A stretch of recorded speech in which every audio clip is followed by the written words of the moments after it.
ওই বাইতুল্লাহে যদি একবার যাইতে পারতা, দেখতা কি মজা। ওই বাইতুল্লাহের সাথে একটু যদি বুকটা লাগাইতে পারতা, বুঝতা কেমন মজা। এখন তোমাকে বুঝানো যায় না। টাকা আছে, কত গরিবরা কাঁদে বাইতুল্লাহে যাবে, টাকার অভাবে যেতে পারে না। আর আল্লাহ তোমাকে কত টাকা দিয়েছে।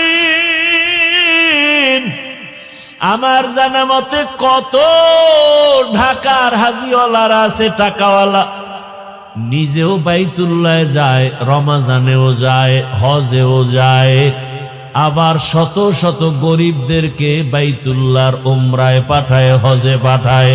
আছে না নাই? ও যুবক, তুমি ভাবতেছো তোমার টাকা নাই, কেমনে যাইবা?